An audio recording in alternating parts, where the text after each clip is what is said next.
Bismillahirrahmanirrahim. Assalamualaikum warahmatullahi wabarakatuh. Selamat pagi dan salam sejahtera untuk kita semua. Kami ucapkan selamat datang kepada yang terhormat Rektor IPB University, Profesor Dr. Arif Satria, SPMSI. Kami pula mengucapkan selamat datang dan selamat pagi kepada yang kami hormati Pelaksana Tugas Direktur Jenderal Informasi dan Komunikasi Publik, Kementerian Komunikasi dan Informatika, Ibu Mira Taiba, STMSEE, yang pada kesempatan pagi hari ini akan diwakilkan oleh Ibu Septriana Tangkari, selaku Direktur Informasi dan Komunikasi Perekonomian dan Maritim, Kementerian Komunikasi dan Informatika. Selamat datang Ibu.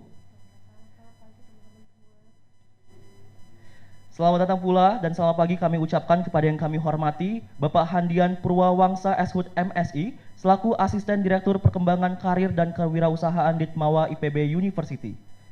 Selamat datang dan selamat pagi kami ucapkan kepada yang kami hormati pula Dr. Ida Widi Arsanti SPMP, selaku Kepala Pusat Pendidikan Pertanian Kementan Republik Indonesia.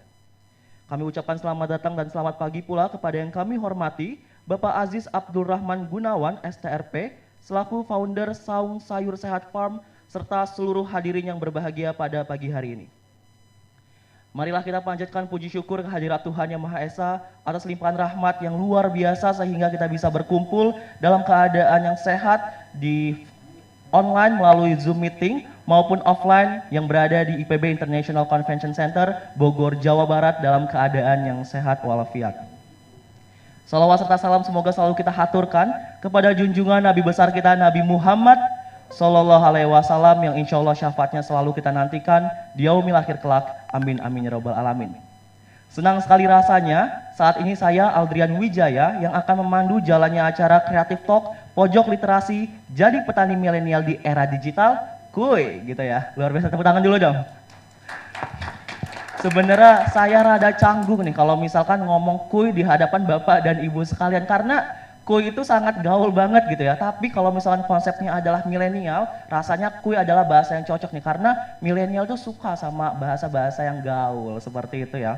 Dan kali ini juga pastinya kita akan berada di acara yang sangat-sangat insightful, acara-acara yang sangat bermanfaat bersama Kementerian Kominfo dan juga IPB University. Tepuk tangan lagi sekali lagi.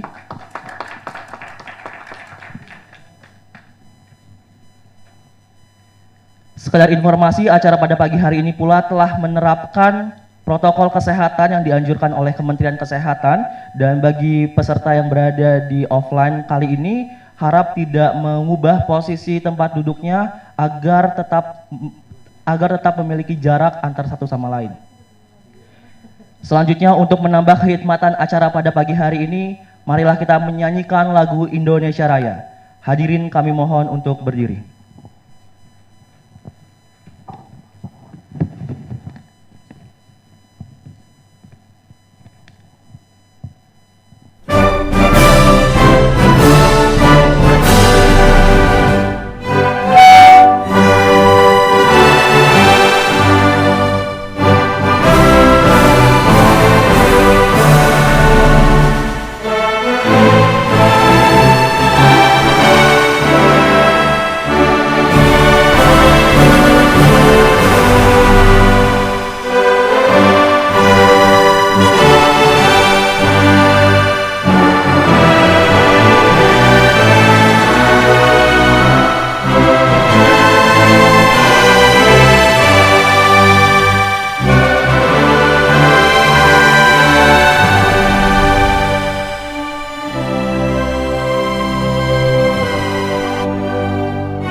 Assalamualaikum warahmatullahi wabarakatuh.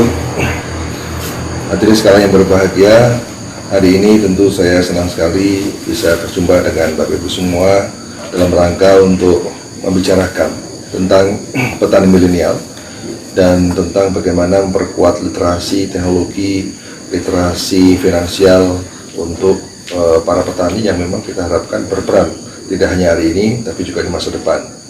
Kita menghadapi era 4.0 yang memerlukan serba cepat, serba terkoneksi, serba akurat, dan ini sangat dipengaruhi oleh sejauh mana kemampuan kita menguasai teknologi. Jadi teknologi-teknologi yang berkembang saat ini seperti robotik, drone, IoT, kemudian teknologi remote sensing, ya, dan juga teknologi yang dikembangkan 3D printing serta big data itu sudah menjadi keniscayaan. Nah, persoalan sekarang ini adalah bagaimana kita melakukan proses transformasi dari petani-petani Indonesia yang memang sebagian ada di 1.0, ada di 2.0, ada di 3.0 untuk sama-sama melaju menuju ke 4.0. Nah, salah satu komponen terpenting dalam transformasi teknologi adalah bagaimana kita harus membangun banyak learning center di berbagai daerah. Ini penting agar apa? Agar inovasi-inovasi teknologi yang baru ini bisa cepat menyebar.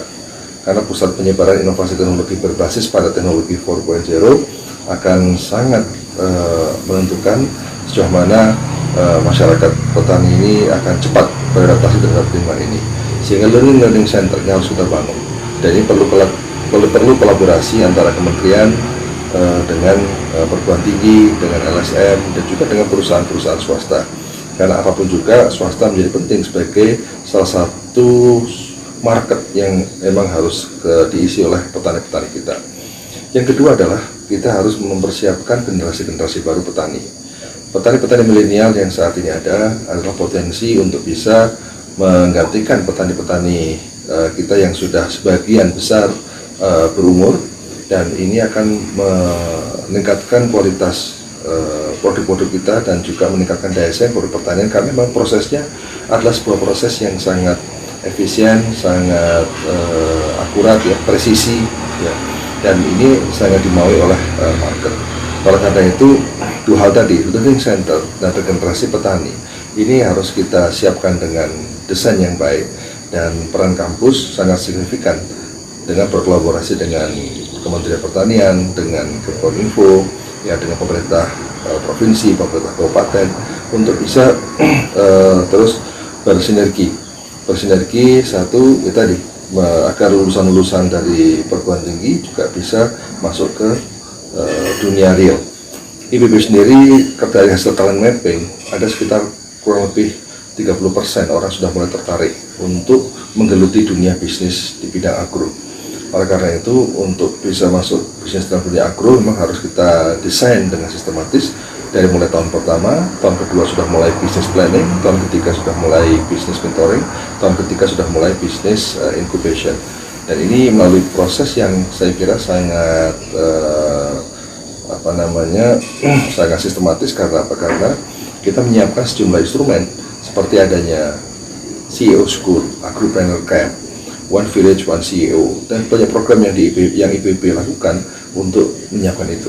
Nah, oleh karena itu, dengan adanya desain ini, membangun banyak learning center yang ada di daerah-daerah dengan kekuatan sociopreneurship para lulusan, para mahasiswa, disertai dengan kekuatan technopreneurship para petani milenial baru, lulusan perguruan tinggi atau mahasiswa tingkat akhir, akan menjadi kekuatan pertanian Indonesia di masa depan. Nah, sehingga pertanian kita di masa depan akan lebih survive di tengah persaingan global yang memang sudah di depan mata.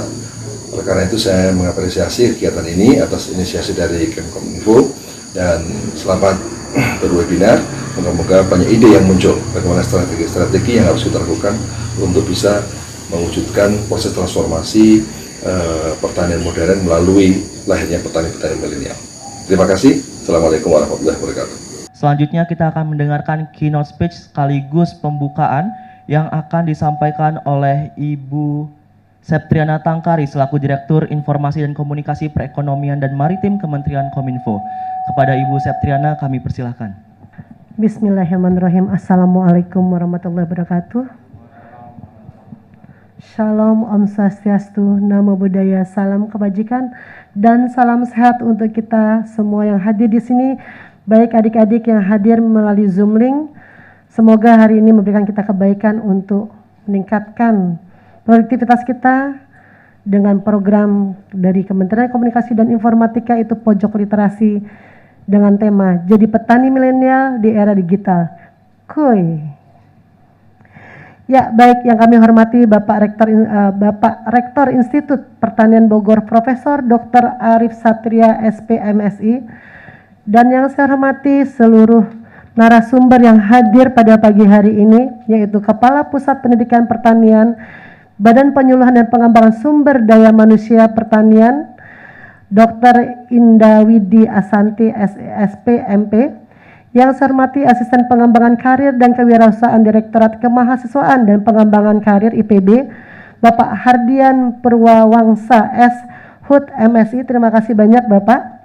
Yang saya hormati Founder Saung Sayur Sehat S3 FAM Bapak Aziz Abdurrahman, terima kasih banyak. Serta adik-adik milenial yang saya banggakan, baik yang hadir di sini maupun teman-teman yang hadir melalui link Zoom. Pertama-tama marilah kita panjatkan puji dan syukur kehadirat Allah SWT, Tuhan Yang Maha Esa. Karena atas berkat dan rahmatnya lah pagi ini kita bisa berkumpul dalam suatu program yang memang sudah menjadi program Kementerian Komunikasi dan Informatika sejak tahun 2016, yaitu Pojok Literasi. Jadi pojok-pojok yang ada di tempat-tempat yang baik ini memberikan literasi untuk kita semua.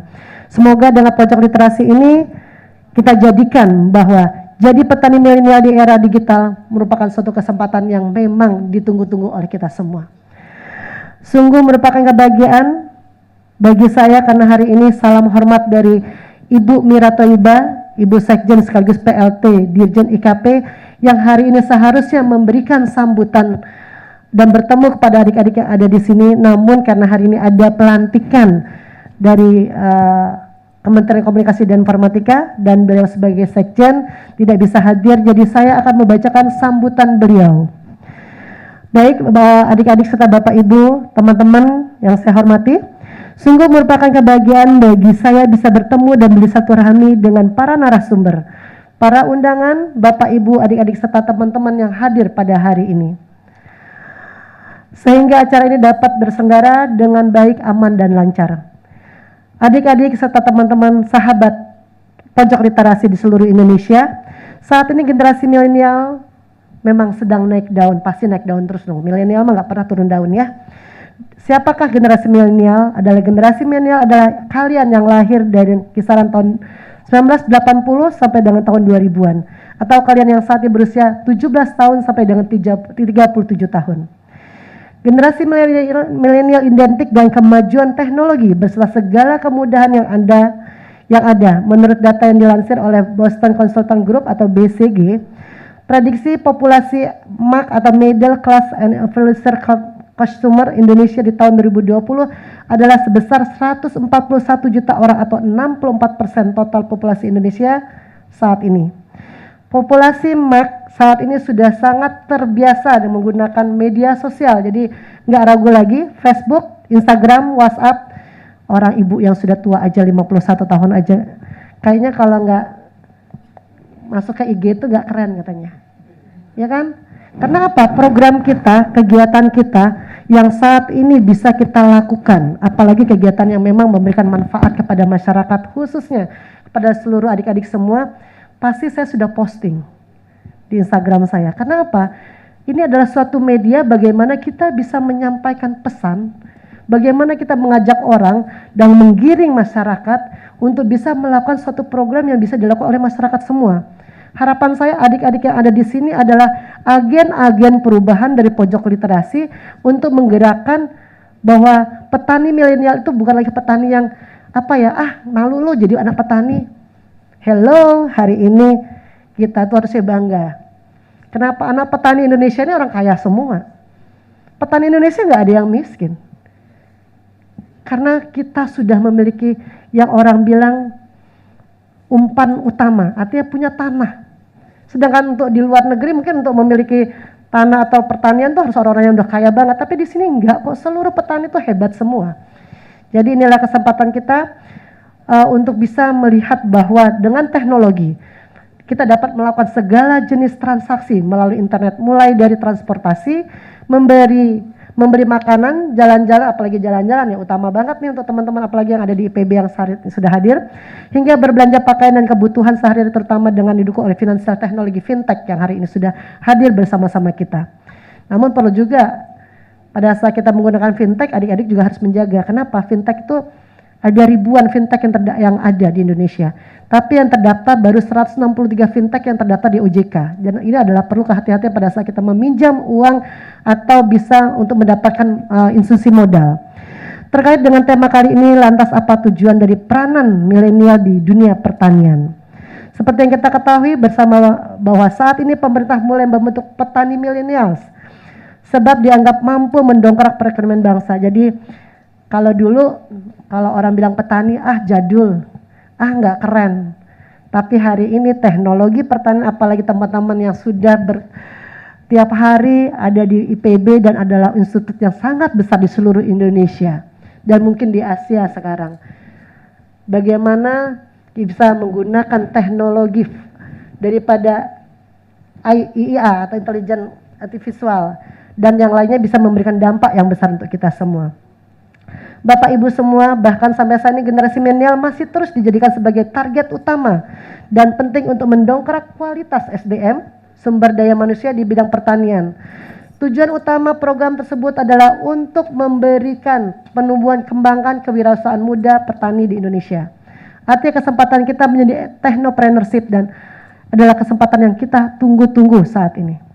Kenapa? Tentu peranan petani milenial di bidang pertanian penting sekali. Sebab dianggap memiliki jiwa yang adaptif dalam memahami teknologi digital sehingga tak terlalu kaku dalam melakukan identifikasi dan verifikasi teknologi.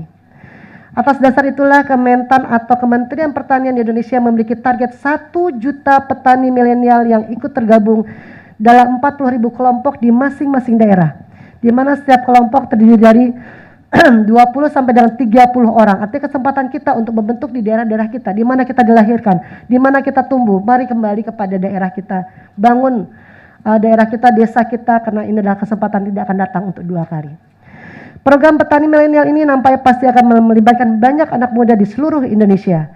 Program tersebut ditujukan khusus untuk mendorong regenerasi petani Indonesia, yakni dengan cara menumbuhkan wirausahawan muda di bidang tani. Dengan begitu hal ini tentunya saja akan membuka lapangan pekerjaan khususnya di masyarakat perdesaan, sehingga diharapkan agar program petani milenial juga dapat menekan angka kemiskinan dan urbanisasi. Kondisi seperti ini juga perlu dikelola dengan baik yang direfleksikan dalam langkah-langkah komunikasi, informasi, dan penyadar tahuan atau edukasi KIE. Harapan kita. Bapak Ibu semua, mungkin saya juga langsung saja paparan, mudah-mudahan teman-teman dari belakang bisa menyampaikan bahwa saat ini bentuk komitmen kami mendukung program petani milenial adalah dengan turut berkontribusi, bersinergi dengan para stakeholder terkait untuk turut menyukseskan program petani milenial. Dengan ini memberikan literasi dan edukasi kepada seluruh masyarakat Indonesia dan kita bisa melakukan suatu program yang cukup besar melalui pojok literasi hari ini. Dan saya rasa kesempatan untuk adik-adik, mari kita bergandengan tangan, kita bergotong royong bersama bahwa Indonesia itu adalah tanahnya pertanian. Rumahnya kita, tempat kita berteduh adalah penghasilan pertanian selain UMKM yang ada di Indonesia. Bapak Ibu yang saya hormati, adik-adik yang saya cintai, hari ini kita bisa melihat bahwa perkembangan dari yang kita hadapi sekarang bahwa Indonesia dengan penduduk 335 juta itu terbalik dengan penggunaan teknologi. Artinya kenapa? Pada saat ini kita menggunakan gawai kita itu yang sudah memiliki gawai mungkin ada yang 2, 3, ada 4. Tapi hari ini bagaimana gawai itu bisa digunakan untuk pengembangan teknologi kita ke depan. Bukan memberikan suatu dampak yang besar, yaitu menggunakan teknologi hanya untuk WA kepada seseorang atau mendownload yang lain, ya boleh sih ya, kalau kita main game nggak masalah teman. Perlu kita perhatikan di mana kekuatan kita untuk menggunakan gawai kita untuk entrepreneurship dan technopreneurship. Harapan kita dengan adanya pengembangan saat ini yang kita lihat bahwa jumlah penduduk Indonesia berbanding terbalik dengan teknologi dan hari ini pengguna internet Indonesia sudah cukup signifikan sekali. Yang kita bisa lihat saat ini, kalau kita dulu paling cuma 8 jam atau 7 jam 59 menit, tapi hari ini kita menggunakan dari bangun tidur sampai tidur kembali jam 1, jam 2 malam itu tetap. Karena saya paham sekali, anak saya juga masih kuliah, kalau dulu 7 jam sudah cukup. Tapi hari ini orang kuis aja bisa sampai jam 12 malam ya. Jadi teknologi itu bukan suatu tempat yang kita biasa saja, tapi untuk mahasiswa dan anak-anak kampus adalah suatu keharusan saat ini. Karena kita bisa melihat bahwa penggunaan daripada internet itu saat ini sangat cukup besar. Kalau dulu 7 jam 59 menit, tapi saat ini sudah lebih. Kemudian kenapa? Setiap hari kita mesti ngikutin pelajaran. Seperti saya mungkin hari ini bisa sampai 5, handphone tuh hidup semua, komputer hidup semua, kenapa? Zoom link. Inilah cara kita menjaga peradaban yang baru. Kita harus merubah peradaban kita. Peradaban yang menggunakan teknologi yang cukup memberikan dampak untuk kita semua. Adik-adik yang saya cintai, daripada peserta pojok literasi yang saya banggakan, sudahkah kalian mengetahui apa itu revolusi industri 4.0? Atau revolusi industri 4.0 adalah revolusi yang melibatkan perubahan sistematik di banyak sektor dan aspek kehidupan manusia. Dampak lintas dari sektor teknologi yang muncul lebih penting daripada kemampuan yang mereka wakili. Karena kita bisa melihat tadi Bapak Rektor juga sudah menyampaikan bahwa industri 4.0 ini akan mengoptimalkan komputerisasi yang telah dikenal sebelum adanya industri 3.0. Harapan kita sekarang sudah tidak 4.0 lagi, tapi 5.0 yang kita harapkan. Karena di 5.0 yang ada di Jepang sekarang itu bukan berdasarkan teknologi, tapi humanisme. Jadi kita akan kembali ke hati dan rasa. Itu yang harus kita lakukan saat ini. Sekarang ke masa depan ketika industri 4.0 dibuka, maka komputer saling terhubung dan komunikasi satu arah yang kita lakukan. Kalau dulu 2G itu hanya menyampaikan pesan, tidak bisa gambar. 4G bisa menyampaikan gambar dan pesan. 5G bisa dalam satu rangkaian kerjaan bisa menyampaikan pesan, gambar, dan data. Dan alhamdulillah kita sudah memasuki ke depan sudah 5.0. Harapan kita dengan ini akan memberikan kombinasi yang cukup besar dalam sistem fisik cyber. Internet of Things atau IoT dan Internet of System membuat industri 4.0 menjadi mungkin dan membuat pabrik pintar menjadi kenyataan. Kalau dulu kita berbicara tentang bagaimana kita penggemukan kambing yang ada di Kabupaten Pariaman. Itu bagaimana kita bisa melihat kambing-kambing yang ada ini menggunakan IoT. Nggak mimpi, kalau dulu aduh ya itu hantu atau bukannya, kok kambingnya bisa hidup terus dikasih makan. Tapi hari ini bukan mimpi, tapi itulah mereka. Dengan satu IoT yang kita gunakan, bagaimana mereka berkembang biak, bagaimana mereka mendapatkan makanan, bagaimana mereka mendapatkan air dan terukur sehingga kambing-kambing atau domba-domba yang biasanya ukurannya masih sekitar 25 kilo, tapi sekarang bisa sampai 60. Dan itulah kehebatan teknologi. Masyarakat digital atau digital society adalah realitas hidup di abad 21. Di mana manusia dalam berbagai sektor kehidupan terpaut dengan ICT atau teknologi digital. Aspek pemanfaatan terlepas dari penggunaan dan pemanfaatan teknologi informasi dan komunikasi atau information and communication technology. Masyarakat Indonesia semakin mudah dalam mengakses informasi melalui berbagai platform. Teknologi digital yang menawarkan inovasi fitur dan medium komunikasi yang kian interaktif. Jadi saat ini platform-platform yang ada sudah cukup banyak, aplikasi-aplikasi yang dibuat oleh teman-teman cukup indah sekali. Sesuai dengan arahan Presiden Bapak Joko Widodo bahwa salah satu program prioritas di bidang TIK adalah percepatan transformasi digital. Kita melihat ada 5 langkah tahapan yang disampaikan oleh Bapak Presiden bahwa ini adalah suatu kewajiban untuk seluruh mahasiswa atau adik-adik yang hadir pada saat ini bersama-sama. 1. Melakukan percepatan perluasan akses dan peningkatan infrastruktur digital dan penyediaan layanan internet. Ini sudah dilakukan oleh Kementerian Komunikasi dan Informatika, membangun jaringan infrastruktur dari Sabang sampai Merauke, dari Pulau Nangga sampai Pulau Rote. Yang kita lihat adalah saat ini bagaimana seluruh daerah sudah bisa terhubung, daerah apalagi daerah-daerah 3T, terluar, terdepan, dan terpencil ini sudah mendapatkan seluruh jaringan infrastruktur yang cukup kuat. Kedua adalah mempersiapkan roadmap transformasi digital di sektor-sektor strategis yaitu layanan publik, bantuan sosial, pendidikan, kesehatan, perdagangan, serta pertanian. Ketiga ada percepatan integrasi pusat data nasional. Artinya apa? Kenapa kita perlu pusat data nasional? Harapan kita dalam pusat data nasional ini akan memberikan dampak yang besar. Siapapun, tidak ada satu negara yang hebat kalau pusat datanya di luar negeri. Tapi kita berharap bahwa pusat data kita ada di Indonesia. Itu harapan kita bersama. Kemudian siapkan kebutuhan SDM talenta digital. Ini yang paling penting, bahwa Presiden sekarang menyiapkan tenaga-tenaga atau talenta digital yang dilakukan melalui jejaring yang ada. Kementerian Komunikasi dan Informatika juga punya suatu program yaitu Digital Talent Scholarship yang bisa dilakukan oleh teman-teman yang bisa mendapatkan, yang masih kuliah atau yang sudah lulus kuliah, bagaimana bisa mendapatkan sertifikasi. Harapan kita dengan sertifikasi kemandirian kita pada satu teknologi ini bisa memberikan dampak yang cukup besar sehingga kita bisa mampu bersaing di luar. Kemudian mempersiapkan secepatnya yang berkaitan dengan regulasi, skema pendanaan dan pembiayaan. Ini adalah program-program dilakukan oleh pemerintah terkait dengan program bantuan Banpres, bantuan presiden ataupun bantuan yang dilaksanakan untuk pembangunan pertanian sekaligus untuk bantuan UMKM. Jadi kita lihat bahwa saat ini Kominfo akan membangun infrastruktur telekomunikasi dari mulai sarana dan prasarana, pendukung seperti pembangkit listrik dan lain sebagainya, sampai dengan pembangunan tower base transfer station atau BTS dengan menggunakan biaya yang berasal dari Universal Service Obligation, artinya dana dari masyarakat kembali kepada masyarakat. Ini yang kita harapkan bahwa dengan adanya pembangunan ini akan memberikan dampak yang cukup besar. Selain itu, Kementerian Kominfo menyediakan sebanyak 7.634 titik lokasi internet yang dibangun untuk kita memenuhi kebutuhan seluruh masyarakat. Contoh hari ini kita lihat di sana ada vaksin dan inilah terhubung dengan seluruh puskesmas yang ada di Indonesia.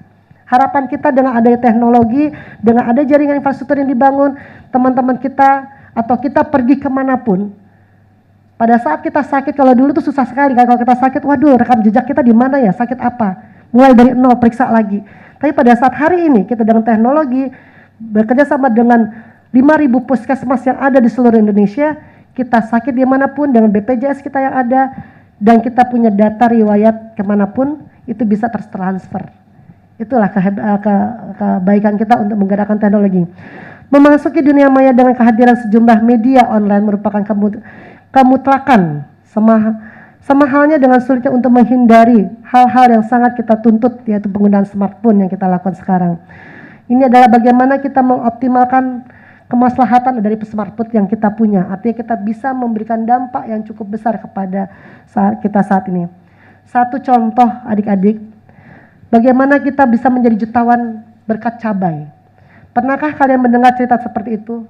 Ini adalah suatu contoh di Kecamatan Dawang Belandong, merupakan salah satu kecamatan sentra penghasil cabai di Mojokerto. Dalam satu bulan rata-rata penghasilan petani cabai di daerah tersebut bisa mencapai puluhan hingga ratusan juta. Jadi tidak mimpi, saya juga punya teman, ada seorang anak muda baru lulus, saya rasa dia lulusan IPB, dia membangun aplikasi Eragano, dan itu dia bekerja untuk menggerakkan jagung yang di masyarakat harganya 2,9 atau 2.900, dengan aplikasi Eragano bekerja sama dengan dinas dengan Pemda daerah setempat, itu harga anggaran tuh jagung bisa 3,1, artinya petani ditambahkan 300 rupiah. Tapi bagi petani dalam 1 kilogram mendapatkan 300 rupiah itu subhanallah. Artinya kita bisa memberikan dampak yang besar untuk orang-orang kita yang ada.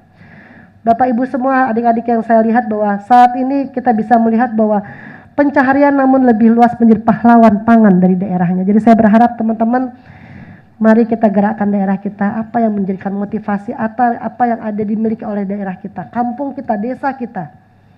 Jangan malu untuk membangun suatu kesempatan. Pembangunan pertanian semakin berkembang menuju petani modern seiring dengan perkembangan ilmu dan pengetahuan serta teknologi yang ada.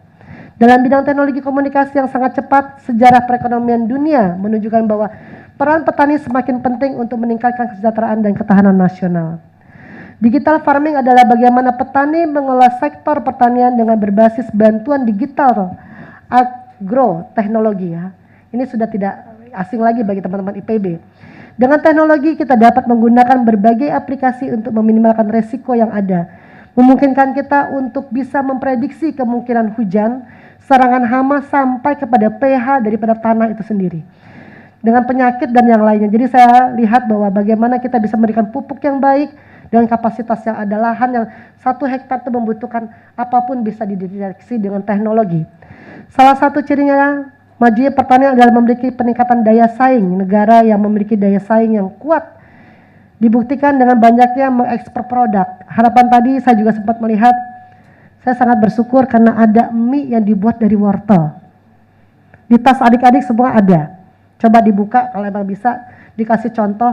Ini adalah kesempatan kita bagaimana IPB sudah memberikan dampak kenyamanan kepada masyarakat kita, memberikan kesehatan kepada masyarakat kita. Karena apa?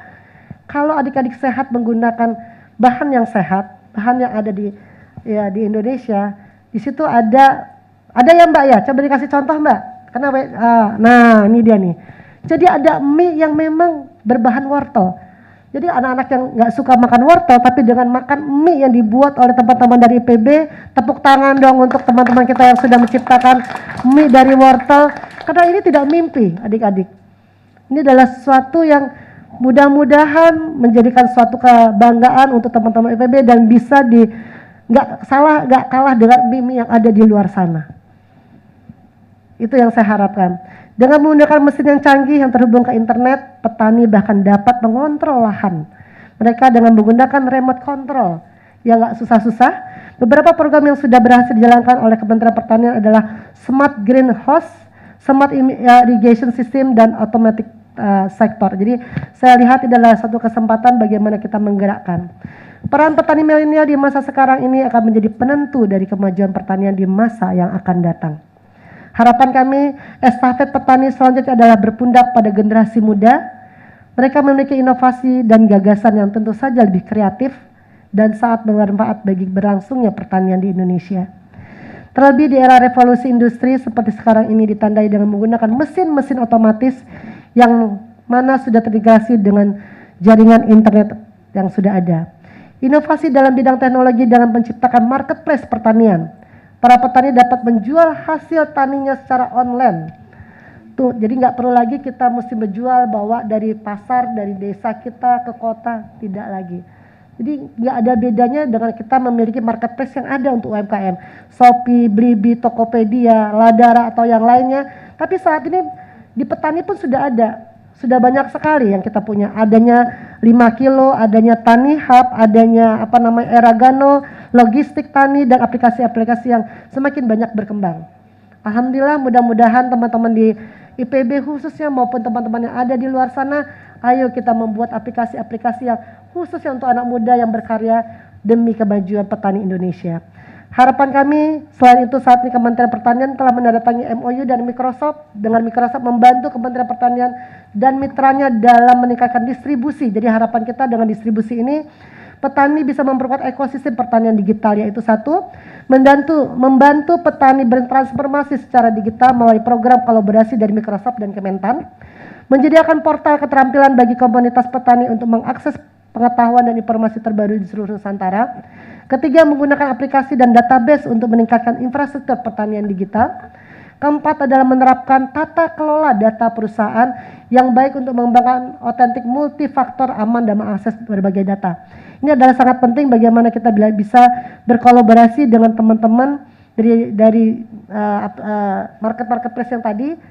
Kita bisa bersama-sama menggerakkan pembangunan infrastruktur. Dari sini juga ada orang yang paling hebat yang sudah hadir sama kita. Nanti beliau akan menyampaikan bagaimana CEO-nya bisa memberikan dampak yang besar.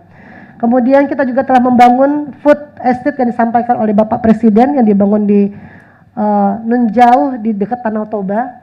Nah, ini harapan kita dengan food estate ini akan memberikan perkampungan industri pangan yang besar. Harapan kita teman-teman bisa membangun di daerah-daerahnya dan program-program ini bisa memberikan dampak yang besar untuk kita semua.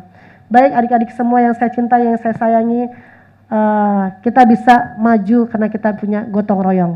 Kita bisa berpegangan tangan dengan memberikan dampak yang besar bahwa petani Indonesia, petani milenials bisa hadir dari orang-orang yang hebat yang ada di IPB maupun daerah-daerah yang ada di seluruh Indonesia. Mari satukan langkah kita untuk petani milenial dan siapkan diri kita berkoordinasi dengan seluruh masyarakat yang ada. Karena Kementerian Kominfo selalu siap untuk memberikan jaringan maupun siap untuk berkolaborasi untuk menggunakan teknologi. Terima kasih. Wabillahi taufiq wal hidayah. Assalamualaikum warahmatullahi wabarakatuh. Dan untuk itu dengan membaca Bismillahirrahmanirrahim, kami membuka program khusus untuk Creative Talks Pojok Literasi dengan tema Jadilah Petani Milenial di Era Digital. Kuy. Baik, wabillahi taufiq wal hidayah. Assalamualaikum warahmatullahi wabarakatuh. Waalaikumsalam warahmatullahi wabarakatuh. Sekali lagi beri tepuk tangan yang meriah untuk Ibu Septriana Tangkari. Luar biasa sekali hari ini, bahkan rasanya saya kalah milenial nih. Sepatunya Ibu sneakers tuh. Luar biasa banget ya Bu ya. Dan selanjutnya kita akan melakukan sesi penyerahan plakat yang akan diberikan oleh Ibu Septriana Tangkari kepada seluruh narasumber kita pada pagi hari ini, sekaligus moderator kita yang akan memandu jalannya diskusi pada pagi hari ini. Kepada panitia kami persilakan. Baik, plakat yang pertama akan diberikan oleh Ibu Septriana Tangkari kepada Bapak Handian Purwawangsa SHUT MSI selaku Asisten Direktur Perkembangan Karir dan Kewirausahaan Ditmawa IPB University. Beri tepuk tangan yang meriah, teman-teman.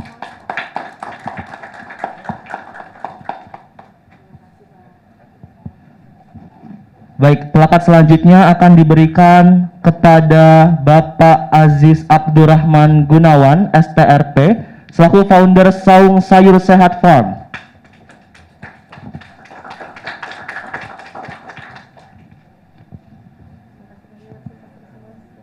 Dan plakat berikutnya akan diberikan kepada Bapak Primagandi SPMSI, selaku moderator kita pada pagi hari ini.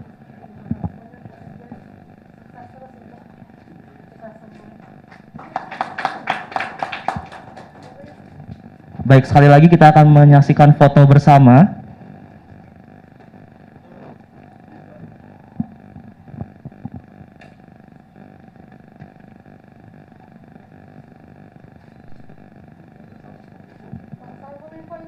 Salam Kominfo, luar biasa ya.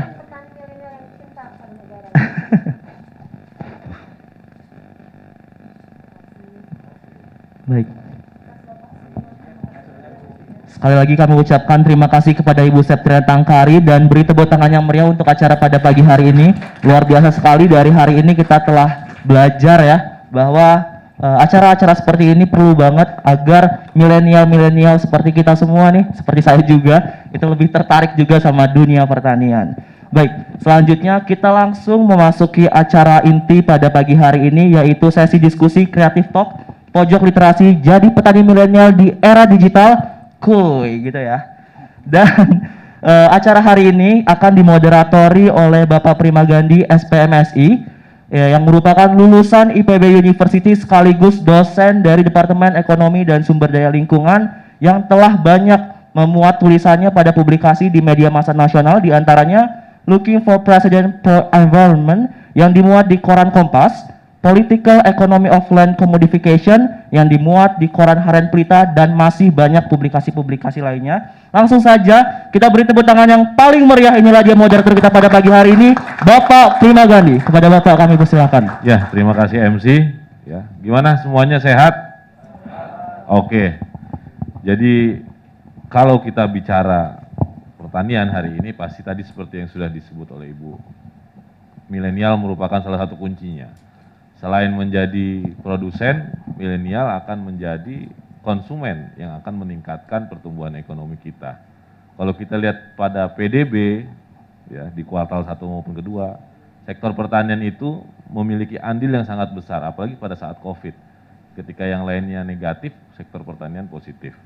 Nah, yang menjadi tantangan hari ini, sensus pertanian terakhir, itu mengatakan bahwa 60,8% usia petani kita di atas 45 tahun. Nah, ini menjadi satu tantangan yang harus kita selesaikan bersama. Alhamdulillah tadi Ibu Septriana sudah memberikan ya paparan yang banyak sekali bahwa Kominfo siap mendukung untuk mencetak regenerasi petani di Indonesia. Beri plus dulu buat Kominfo. Nah, pada kesempatan ini saya sudah ditemani oleh beberapa narasumber yang hadir secara offline dan online ya. Sebelumnya juga saya dapat info semalam Bu, pada saat gladi resik ini kita kehadiran 30 orang Bu yang hadir offline dan online-nya hampir 200 orang yang sudah disiapkan oleh panitia ya. 300 sekarang. Ya, kita beli plus dulu buat peserta offline dan online.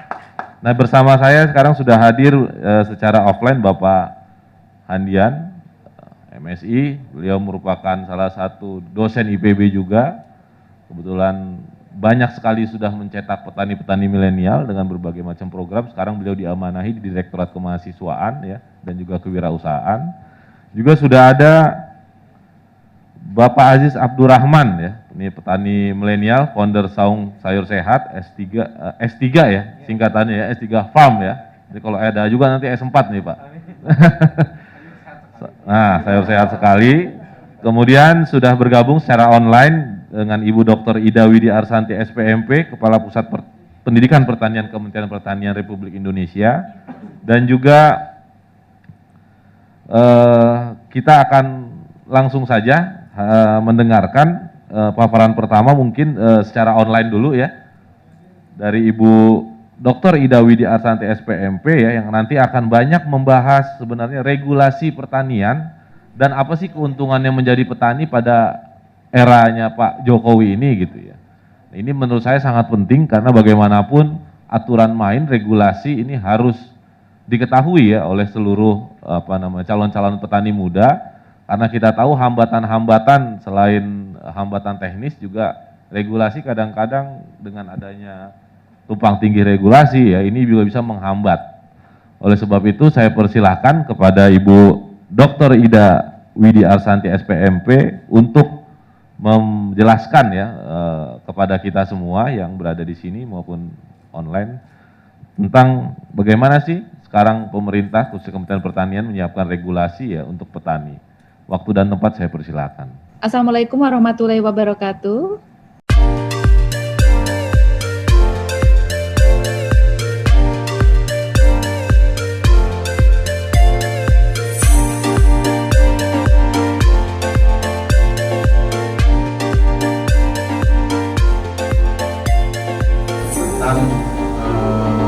Program-program apa saja yang sudah dilaksanakan oleh IPB khususnya di Direktorat Kemahasiswaan dan Pengembangan Karir terkait dengan pengembangan petani milenial ya. Bahan saya bisa di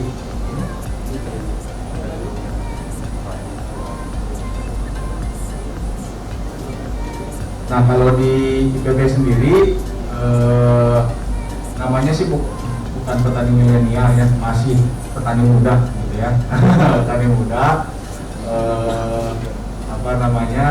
walaupun rada susah juga kadang-kadang menentukan petani muda itu umur sampai umur berapa sih gitu ya.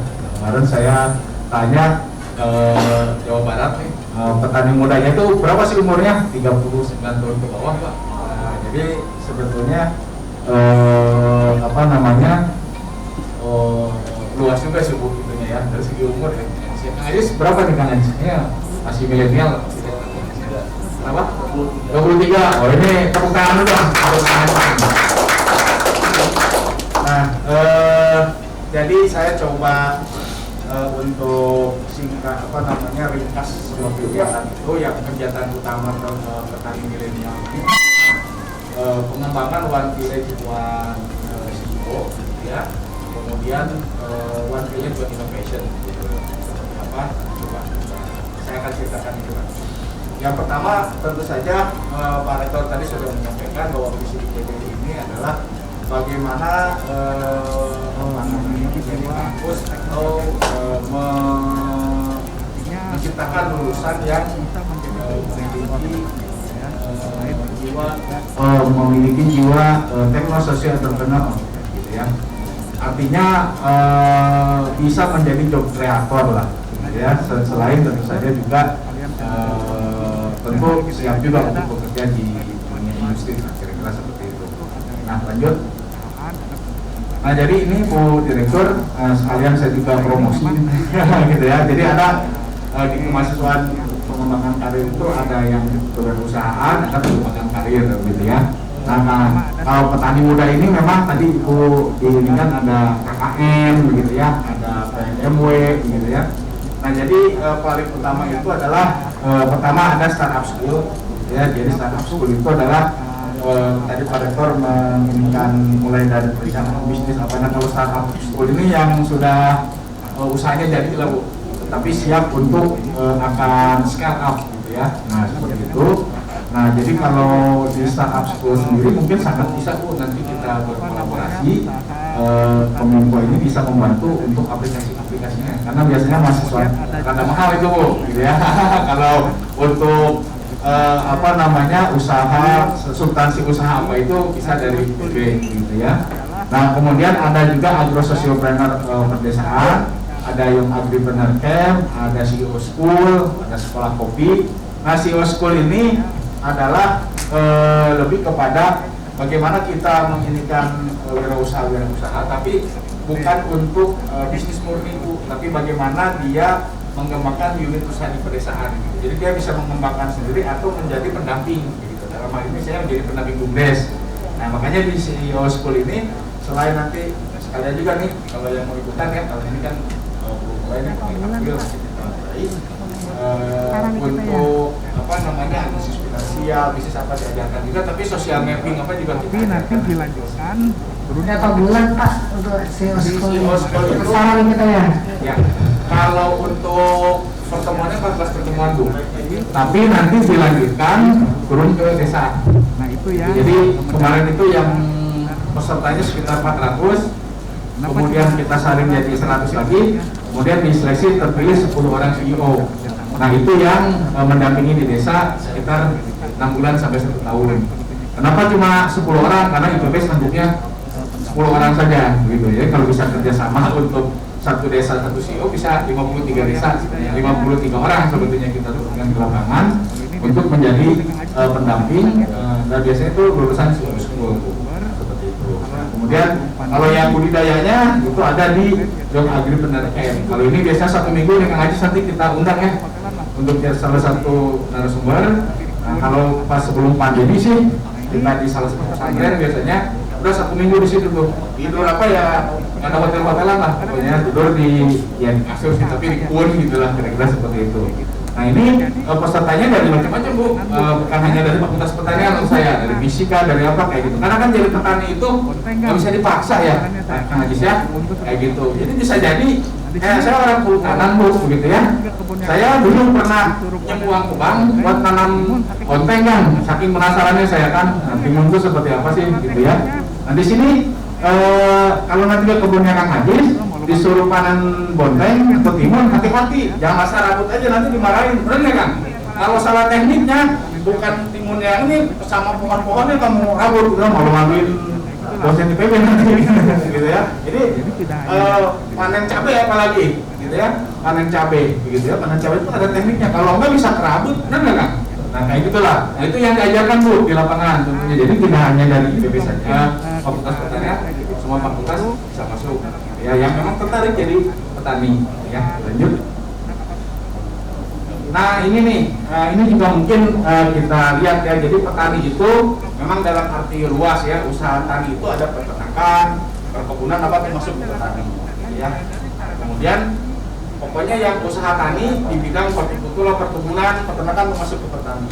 Apa itu usaha tani? Adalah kegiatan dalam bidang pertanian mulai dari sarana produksi, budidaya, penanganan hasil panen, pengolahan, pemasaran hasil dan jasa penunjang.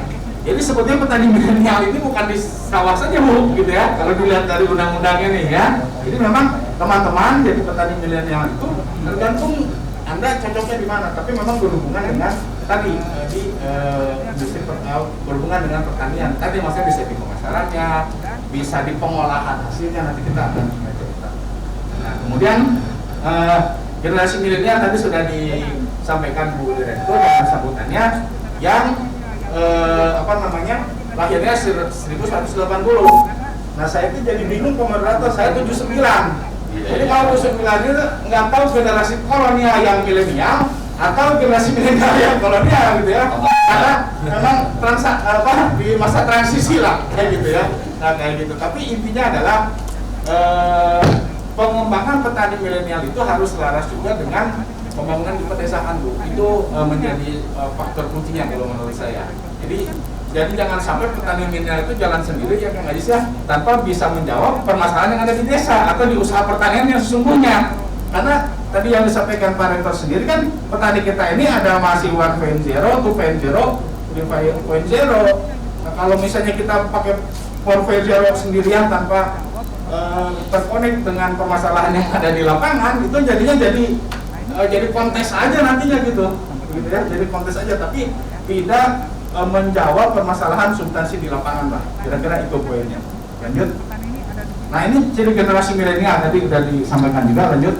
Nah ya, keseimbangan kehidupan pribadi, pekerjaan, buat pilihan. Nah ini sebetulnya kan cocok untuk jadi petani, ini ada di sinilah.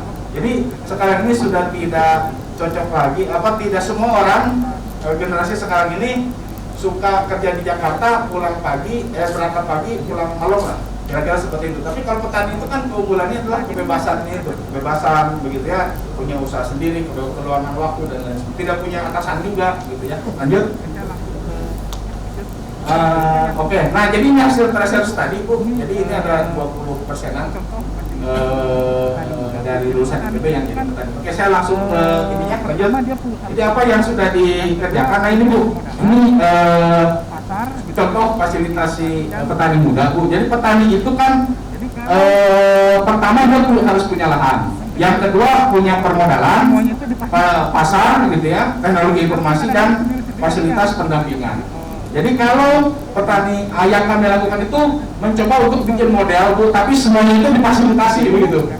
Ya kalau sekarang kan kadang-kadang sendiri-sendiri ya Bu ya, modalnya sendiri, dari mana sendiri, fasilitas pasarnya sendiri. Nah kita coba Bu ini, jadi kita latih dulu yang tadi 7 hari itu kerjasama dengan salah satu swasta, lahannya kita carikan, gitu ya. Pendampingannya kita lakukan, informasinya. Nah dengan demikian terus kita langsung ini kan juga ke pasar. Gitu. Jadi kalau begini ya jadi Bu gitu, tapi tidak bisa besar gitu karena memang lumayan ini gitu. Kalau kalau hanya IPB itu tidak bisa banyak Bu, paling juga 10 orang kayak gitu ya, seperti itu. Tapi kalau saran saya coba dibikin satu ini aja, satu satu ekosistem yang lengkap gitu lahannya gitu ya, di tanah kebun yang mana ya ada begitu ya, daripada nggak jelas juga begitu. Lanjut, mohon saya. Nah ini pengembangan programnya ya, seleksi dan lain sebagainya lah kalau mau di ini gitu ya. Artinya apa tadi yang saya sampaikan, ada yang jalur rekomendasi ya, misalnya dari MUI, dari apa kayak gitu. Karena santri kan juga sama Bu, pemuda ya, sekalian jalan lah kita gitu ya. Nah ada yang memang seleksi di internal IPB lah seperti itu. Ini jadi mereka sudah ini kan yang proses yang panjang lah supaya dia jadi petani itu gitu ya. Tapi jadi gitu. Lanjut. Nah ini One Village One Seed, lanjut aja. Nah ini Bu, jadi kalau kita berbicara yang ini dengan ekosistem digital gitu ya, atau dengan Kominfo ini menurut saya erat gitu ya. Jadi dalam membuat petani muda itu, pertama dia tidak bisa dipaksakan. Yang kedua adalah karena IPB ini dari universitas, maka yang kita bikin itu adalah model Bu. Jadi kita coba bikin ekosistem bisnisnya dulu gitu. Jadi maksudnya ekosistem bisnis itu adalah kita coba bikin dulu ekosistem bisnis pertaniannya. Artinya kan itu lapangan kerja ya, baru kita masukin petaninya begitu. Jadi tidak dilatih lepas. Ya kalau begitu susah juga gitu. Kalau karena memang kelemahannya tidak banyak, tapi kan kami tugasnya bikin model Bu, begitu ya. Nah misalnya begini, nih kalau sama Kang Ajis nyambung nih. Nah ya karena kita ini ekosistem ini kira-kira ini kita cari dulu demand hortikultura itu apa gitu. Nah yang saya akan jadikan contoh itu Paskomnas kan, Paskomnas gitu ya. Paskomnas itu ada di Jakarta. Jadi kita wawancara dengan dia kira-kira butuh 20 ton per hari itu untuk tomat, apa yang umum-umum lah, tomat, kacang panjang itu kita cari dulu Kang Ajis. Ketemu 20 ini per hari. 20 ton per hari Bu. Nah dari situ masuk ke big data. Nah masuk ke big data, dari big data itu kan ketahuan kalau tomat butuhnya 1 ton per hari, berarti butuh lahan berapa banyak ya biar bisa panen 1 ton sehari kan, kira-kira seperti itu. Setelah ketahuan itu baru kita ini kan demand saprotannya berapa banyak diperlukan. Kenapa kita cari demand saprotan? Supaya tahu biayanya berapa, benar nggak Kak? Nah seperti itu. Nah, dari situ baru kita tentukan dari mana itu pembiayaannya, mau dari KUR, mau dari pribadi, mau dari apa seperti itulah kira-kira. Nah, dari situ baru kita carikan lahannya, Bu. Lahannya di mana? Kemudian apa unit usaha di tingkat ininya, desanya. Ya, mau BUMDes mau apa silakan gitu ya. Nah, nanti BUMDes itu yang nanti membina kelompok petani mitranya. Nah, disitulah sudah ada petani muda, Bu. Ya. Nah, dari mana IPB? IPB itu di CEO-nya, di pendampingannya. Gitu. Jadi IPB itu bisa dia turun langsung ke lapangan jadi petanian atau jadi CEO-nya. Nah, dikumpulkan dan jadi suplai. Nah, suplainya itu dikumpulkan di satu hub juga. Hub inilah Uri Agro ini yang berhubungan dengan misalnya nanti ya kalau Kang Ajis ya misalnya apa tadi sayur sehatnya itu kan dikumpulin dari petani-petani apa ya? Yang berhubungan kan petani mah nggak berhubungan dengan langsung ke konsumen kan karena susah. Nah, itu di sini kita ada Uri Agro. Nah, di sini pun Bu bisa sebetulnya kerjasama dengan Kominfo yang mau meningkat. Nah, atau Bu yang belum terjadi sekarang ini dibalik Bu. Dibalik itu adalah Kang Ajis pasti ini juga kan kita ini tidak tahu Bu, hari ini akan ada cabai berapa banyak di pasar TU, di pasar Kramat Jati, nggak tahu. Itulah kenapa adik-adik ya, anak petani milenial.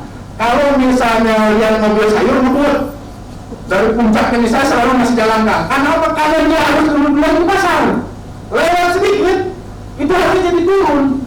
Karena apa? Kan termasuk orang yang terpulang di pasar pun pengumpul di pasar nggak tahu dia akan dapat timun berapa banyak. Itu karena apa? Karena memang ya sistem informasi belum ada Bu. Nah, kalau mau dibalik, kalau ini kan dari demand. Kalau ini dari apa yang ditanam Bu. Tapi yang khusus seluruh Indonesia dulu nggak beres malah. Kang Ajis gimana lokasi? Di Ciawi. Bogor. Nah, sama kita juga banyak ini. Di Bogor aja dulu Kang. Kita petakan tuh si petani A itu lahannya berapa, nanamnya berapa. Benar kan? Bisa kan? Sangat bisa.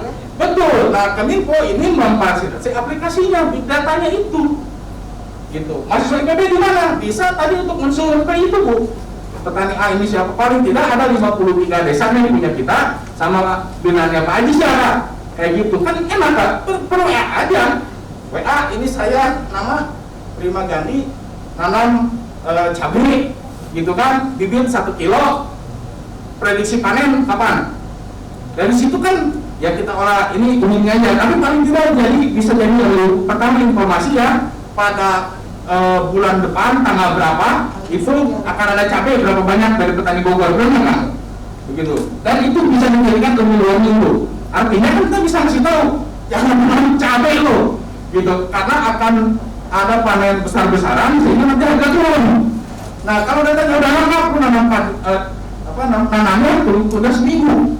Karena banyak kejadian dulu sekarang 100.000, besoknya 20.000, atau kebalikan sekarang 3.000, seminggu kemudian jadi 50.000. Nah, seperti itu. Nah, jadi saya kira di sini tuh menjadi sangat ini Bu, krusial lah. Lanjut.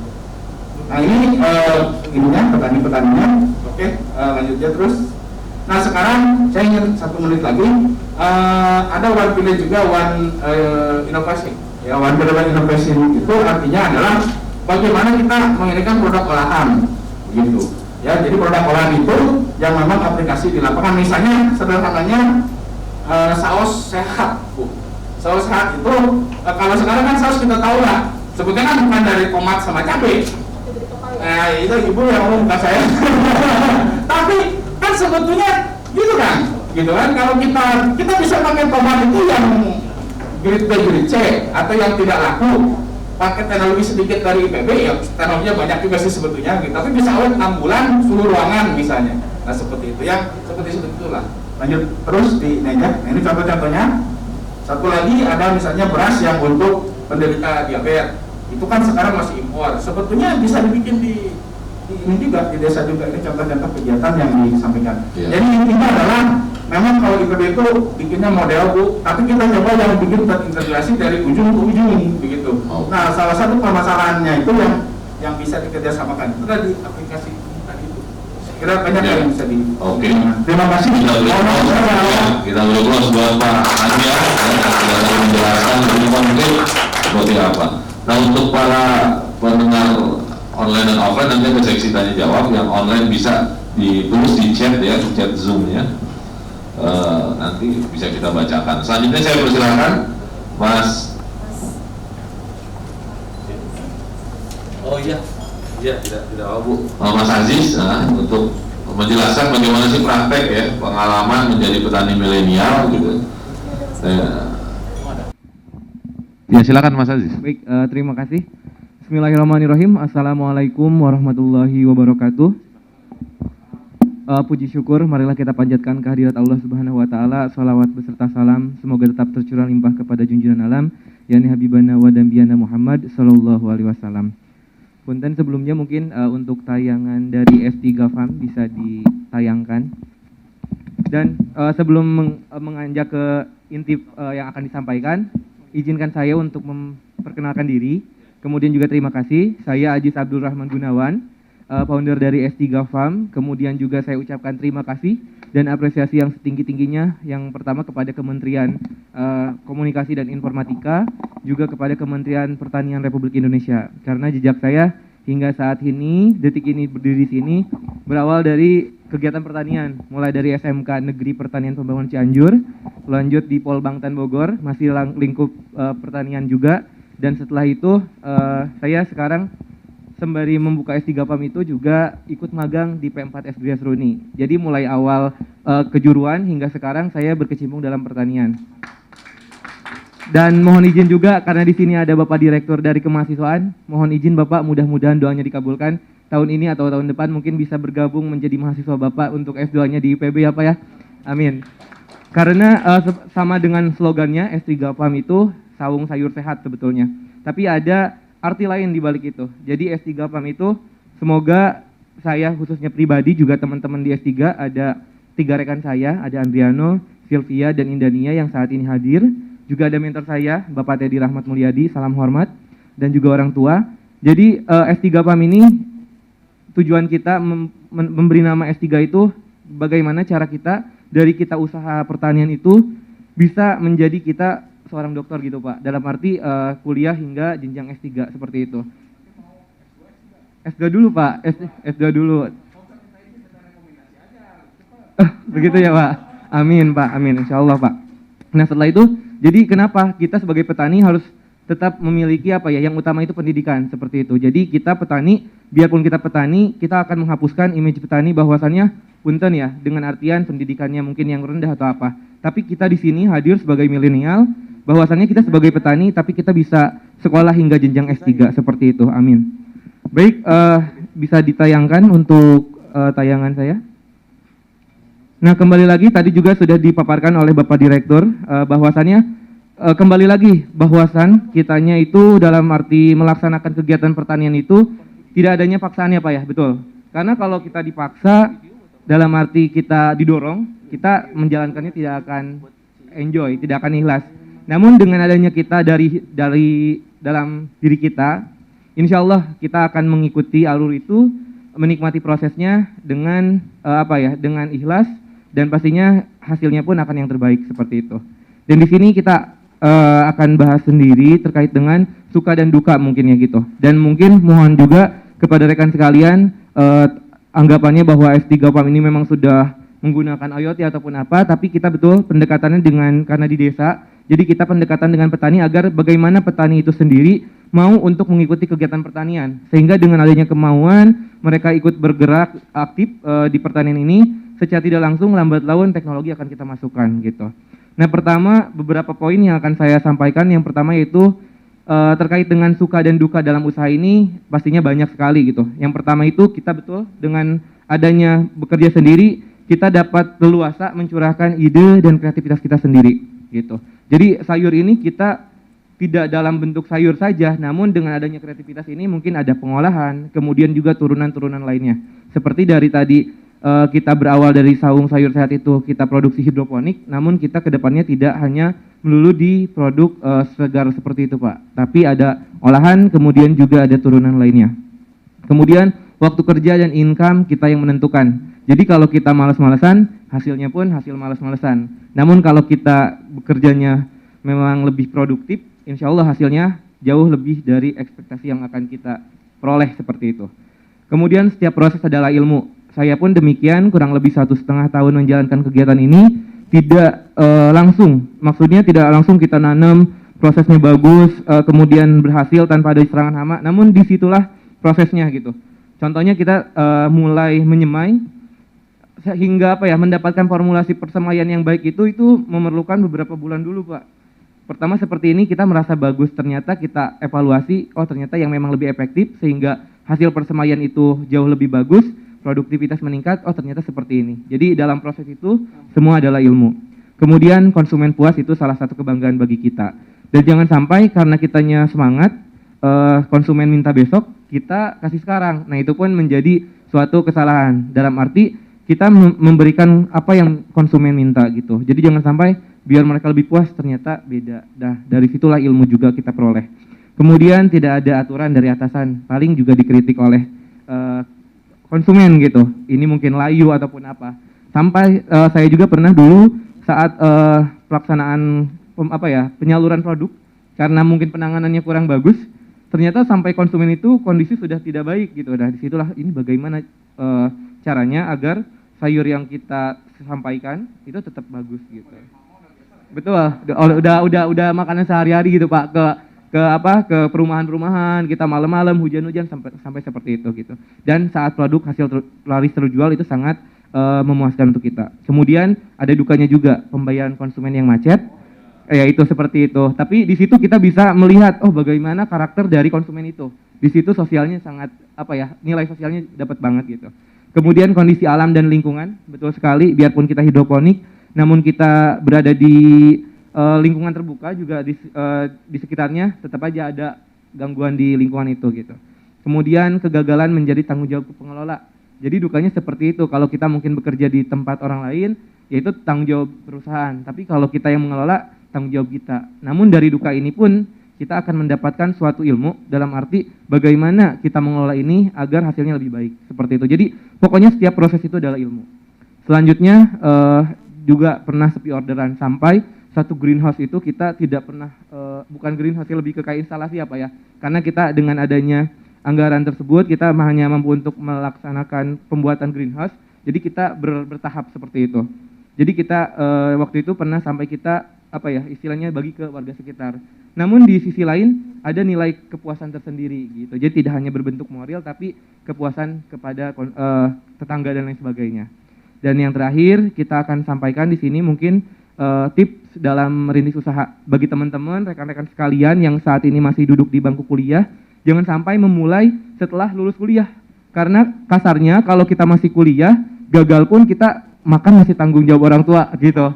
Tapi kalau kita sudah jadi alumni, kalau kita nggak berhasil proses usaha ini, kasarnya kita nggak makan gitu, seperti itu. Jadi maksimalkan adik-adik yang sekarang baru tingkat 1, 2 dan mungkin menjelang akhir, tidak ada kata terlambat. Pertama, temukan rekan yang satu visi dan satu misi. Karena banyak kendala di luar sana, setelah kita jalan, karena mungkin salah satu teman kita itu hanya karena diketarik gitu, ikut-ikutan, banyak yang mungkin nantinya miskomunikasi seperti itu. Kemudian bangun yang tim yang solid seperti itu. Jadi saling satu sama lain saling mengerti, memahami kondisi kita. Kemudian susun rencana dengan sebaik mungkin. Tentukan bidang usaha yang sangat prospek, jangan sampai sekarang lagi harga naik, misalkan cabai itu naik harganya, kita tentukan seperti itu. Tapi kita melihat peluang ke depannya, produk apa yang memang pastinya tidak ada masanya, dalam arti pasti diperlukan setiap waktu seperti itu.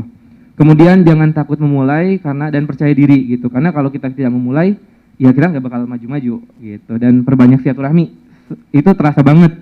Kita ke komunitas kemana, oh ternyata di komunitas itu pelaksanaannya seperti ini, sehingga kita bisa belajar dan dampaknya kepada produk yang akan kita hasilkan, kita banyak belajar dari sana. Fokus dan disiplin, kemudian terus berinovasi dan selalu berpikir kreatif, kuasai hard and soft skill, apalagi di zaman milenial seperti ini, pemasaran kita langsung tidak offline sama sekali seperti ini, tapi kebanyakan kita melalui sosial media. Kemudian memiliki mentor itu yang sangat penting, karena mentor yang sudah melaksanakan usaha itu akan jauh lebih berpengaruh kepada kita, perjalanan proses kita gitu. Dan di sini saya mentornya adalah Bapak Teddy Rahmat Mulyadi sebagai mentor saya. Kemudian yang terakhir adalah seimbangkan antara usaha dan doa serta sedekah. Karena itu yang menjadi penutup seperti itu. Dan di terakhir Ini juga formula dari mentor saya, bahwasannya formula dalam melaksanakan kegiatan usaha, baik pertanian, peternakan, dan lain sebagainya itu, ada formulanya itu adalah rawat, jaga, dan kasih sayang. Kalau kita sudah merawat, menjaga, dan memberi kasih sayang secara maksimal, usaha itu akan memberi hasil yang sangat luar biasa kepada kita. Nah, terima kasih, mungkin itu yang dapat saya sampaikan, kurang lebih mohon maaf. Assalamualaikum warahmatullahi wabarakatuh. Kita beri aplaus sekali lagi buat petani milenial kita, Aziz Abdurrahman ya. Jadi tadi banyak sekali yang sudah disampaikan ya, suka duka memulai usaha, dan yang paling penting adalah harus dimulai sebelum lulus kuliah gitu, karena masih ada orang tua. Oke, langsung saja saya persilakan untuk tanya jawab ya, karena waktu kita tinggal 15 menit lagi nih. Sampai penutupan silakan ya. Boleh dari offline dulu, yang online bisa dimunculkan ya, silakan Mas, langsung. Iya. Kepada siapa ya? Baik, terima kasih. Sebelumnya, Assalamualaikum warahmatullahi wabarakatuh. Waalaikumsalam warahmatullahi wabarakatuh. Perkenalkan, saya di sini nama Ainul Fiki dari Ilmu Tanah. Dari Ilmu Tanah. Di sini saya ingin menanyakan kepada kedua pembicara terkait solusi bagaimana cara bertani secara konkret seperti itu. Nah, sebelumnya di sini juga saya ingin memberitahukan terlebih dahulu bahwa saya di sini juga mempunyai bidang startup, yaitu namanya Millennial Farm Group, yaitu dalam bidang budidaya hortikultura, dan media tanamnya itu ada hidroponik dan juga media tanam langsung tanah seperti itu. Nah, di sini kami memiliki beberapa kendala, salah satunya pemasaran yang masih belum secara terkemas dengan baik seperti itu. Nah, salah satu contoh mungkin bagaimana cara di sini kan dalam rajut media dari Kominfo tersendiri seperti itu, ataupun dari Bapak sekalian yang ada di sini, bagaimana cara kita bisa mengemas suatu produk dan lain sebagainya seperti itu untuk lebih baik kembali dan bisa diambil oleh publik seperti packaging itu. Packaging produk pertanian seperti apa seperti itu ya dalam digital. Ya, terima kasih Mas Vicky. Ada lagi satu orang lagi? Ya, silakan Mas. Terima kasih atas kesempatannya. Assalamualaikum warahmatullahi wabarakatuh. Perkenalkan, nama saya Vidi. Saya ingin bertanya kepada Bapak Aziz, bagaimana cara mengatasi masalah ketika harga sayur mayur yang terkadang tidak stabil. Seperti berita kemarin kan yang harga cabai itu naik dan turun. Harganya karena ini terhubung semuanya, tidak hanya petani yang dirugikan, tetapi pengusaha pedagang masakan siap saji juga yang menggunakan bahan pokok tersebut. Oke. Untuk Pak, siapa pertanyaannya? Pak Aziz. Oh ya, Pak Aziz ya. Silakan mungkin bisa dijawab dulu ya. Pak. Izin menjawab pertanyaan yang pertama dari penanya pertama terkait dengan bagaimana cara konkret kita melaksanakan kegiatan pertanian. Jadi pada dasarnya segala sesuatu itu kalau memang kita tidak memulainya, itu tidak akan terjadi. Sehingga tidak akan nyata, tidak akan real gitu. Jadi sekarang mungkin dengan tadi Mas yang sudah memang misalkan mulai, nah saat ini bagaimana cara untuk lebih mengkonkretkan lagi, kemudian agar usaha itu tetap eksis dan kedepannya pasti berdampak terhadap peningkatan ekonomi seperti itu. Jadi hal yang memang pertama sekali dilaksanakan adalah tetap menjaga eksistensi, dalam arti walaupun misalkan produk itu ada penaikan penurunan dan itu memang pasti terjadi, tapi kita yakini bahwasannya produk pertanian itu selama ada kehidupan pasti diperlukan seperti itu.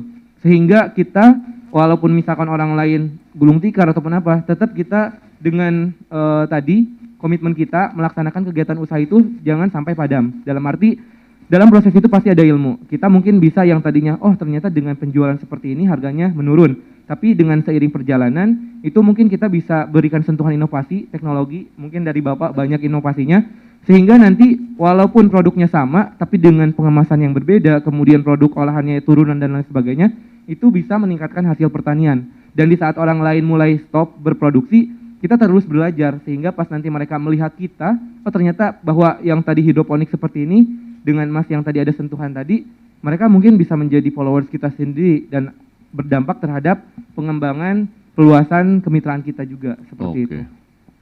Nah tadi berarti sudah terjawab ya? Yang ini Pak. Mas Vicky? Yang Mas Vicky. Ya selanjutnya silakan. Lanjut yang Mas ini ya. penanganan bagaimana ketika produk itu penurunan Harganya ya? murah tadi kan. Oh iya, harganya naik turun. Iya. Kalau belum konsisten ya gitu ya. Dalam arti betul sekali, kembali lagi dengan pernyataan di awal bahwasannya produk pertanian memang ada fluktuatif gitu. Tidak mungkin bulan ini harganya 100.000 atau bulan depan seperti ada penurunan. Namun kembali lagi hampir sama dengan tadi, bahwasannya jangan sampai kita stop juga pertama itu, kemudian kita melihat mungkin sekarang dari Kementerian Pertanian itu ada yang namanya di aplikasi kalender tanam, sehingga kita bisa melihat bagaimana waktu kita menanam. Dalam arti mungkin saat ini lagi panen, lagi harga lagi naik, sehingga kita tergiur dengan adanya harga tersebut. Kita melaksanakan kegiatan usaha itu, dan pada saat kita panen harga itu sudah turun karena banyak yang nanam. Nah, sehingga kalender tanam pun ataupun jadwal penanaman itu sangat penting untuk kita perhatikan gitu. Dan ada aplikasinya itu, kalender tanam, itu mungkin bisa menjadi salah satu referensi untuk kita melaksanakan kegiatan usaha tani. Seperti itu, Kang. Terima kasih. Iya. Mungkin Pak Handian bisa. Ya, saya sedikit saja. Jadi ada di Bogor ini salah satu pengumpul besar begitu ya. Nah, jadi apa yang dia lakukan? Dia memang kolonial tentu saja ya, bukan milenial begitu ya, sehingga dia nggak ngerti tadi aplikasi-aplikasi. Tapi yang dia lakukan adalah dia selalu keliling Kabupaten Bogor, Kang. Gitu. Dia ngelihat orang petani itu nanam apa gitu. Nah, dia nanam yang nggak dia tanam begitu. Dia nanam yang tidak banyak ditanam lah, kira-kira seperti itu. Jadi sebetulnya orang yang memiliki data tentang kemungkinan berapa banyak produk itu menjadi penting. Nah, itu saya sampaikan begitu. Jadi seorang pedagang di pasar pun ternyata dia melakukan itu, Kang, tapi memang tidak pakai aplikasi. Nah, manual begitu. Nah, sebetulnya kita nih milenial ini bisa lebih canggih dari itu begitu ya. Tapi memang harus dikerjakan dan dimulai tentu saja.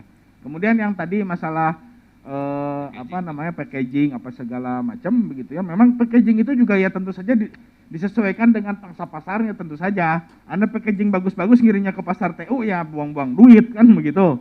Gitu ya, itu satu. Memang harus diinikan dengan pangsa pasarnya, tapi paling tidak yang paling sederhana itu adalah kalau Anda ngirim barang apapun di karung dengan yang di plastik itu kan harganya udah pasti beda lah. Begitu ya. Nah, itu. Yang kedua adalah juga bisa melihat selain packaging, itu juga itu kemungkinan untuk olahannya itu seperti apa begitu. Nah, saya sih bukan pengalaman saya, Kang ya, pengalaman desa binaan lah begitu ya. Salah satunya di Cipanas, gitu kan. Dia wortel gitu, tapi dia tidak main di packaging, tapi mau dicoba wortel itu dibikin kayak mau digoreng, Kang, kayak jadi keripik apel yang di Malang itu. Nah, kita mau coba nih kalau beet, kalau wortel digituin kayak gimana begitu. Karena ternyata mereka punya alatnya. Dia punya alatnya lengkap, tapi dia tidak tahu itu alat mau diapain gitu. Karena dikasih alat aja udah nggak diajarin, nah kira-kira seperti itu. Jadi gitu, baik. Selain itu, selain tadi packaging, juga kemungkinan olahan bisa kita mulai pikirkan lah. Oke, jadi salah satu itu caranya ketika harga turun adalah mengolah ya, agar bisa awet. Selanjutnya dari online, silakan di chatnya saja kalau ada yang ingin bertanya atau tidak ada. Panitia. Nah, saya Joseph dari Cawang, Jakarta ya. Apa yang bisa pemerintah lakukan dalam memberikan edukasi, bimbingan serta pelatihan kepada para petani Indonesia kita supaya siap bersiap menghadapi tantangan yang akan terjadi ke depannya dalam menghadapi era bonus demografi. Yang kedua, negeri kita memiliki tanah yang subur, sakit suburnya dibuat lagu, ya, lagu Kus Plus. Nah, kenapa masalah kita harus impor? Nah, ini kenapa tanah yang subur harus impor? Yang ketiga, apa yang bisa pemerintah lakukan dalam menjaga stok kesediaan pangan di negeri? Ya, jika menekan harga cabai dan baku lain bisa lebih stabil, supaya bisa menjaga harga supaya lebih stabil lagi. Mungkin dari Departemen Pertanian tadi ya, masih bergabung Bu Dia? Bu Ida ya, sorry, Bu Ida. Belum. Oke, kalau ada pertanyaan yang lain sambil bertunggu Bu. Ini. Nah, ini. Kepada petani milenial nih, silakan. Dari Endang nih. situasi apa saja yang bisa membuat milenial dan Gen Z dapat bekerja dengan tingkat loyalitas dan engagement yang tinggi? Apa saja harus dimiliki oleh petani milenial dan Gen Z jika mereka ingin memiliki karir yang berkualitas? Tadi sudah dijelaskan, tapi silakan Mas, kalau ada lagi kiatnya ya. Baik, izin menjawab dari saudara Endang, yaitu terkait dengan situasi yang bisa membuat milenial dapat bekerja dengan tingkat loyalitas dan engagement yang tinggi ya. Mungkin biar istiqomah terus mau bertani, kalau rugi tidak. Nah itu gimana Mas? Bismillahirrahmanirrahim.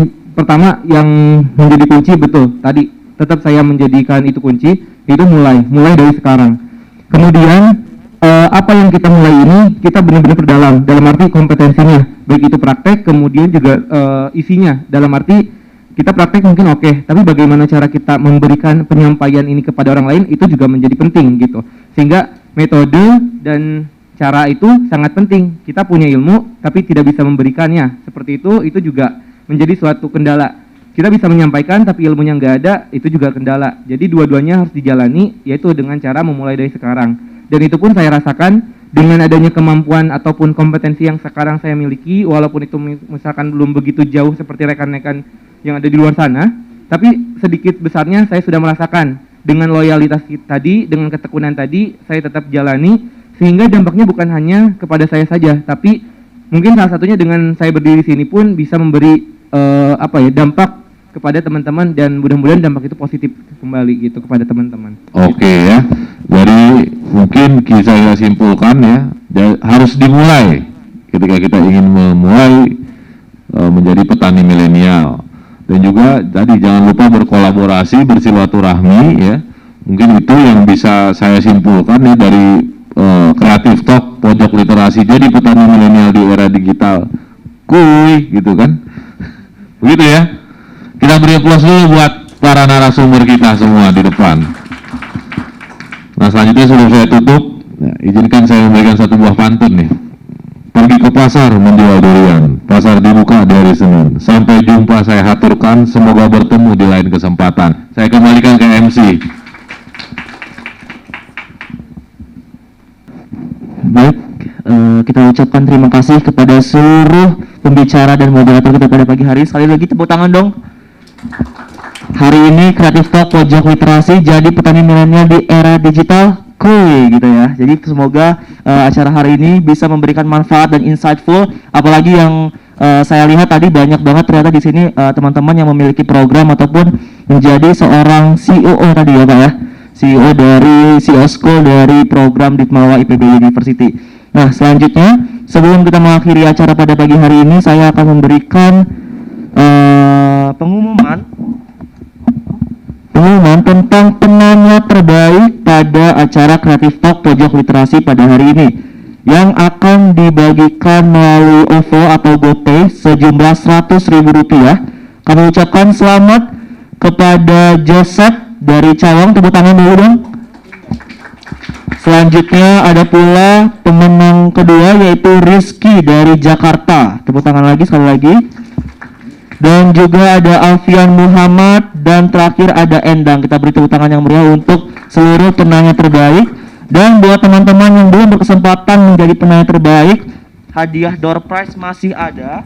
Teman-teman bisa mengikuti door prize dengan memposting kegiatan hari ini berupa video maupun foto di feed Instagram masing-masing dengan menggunakan caption paling menarik.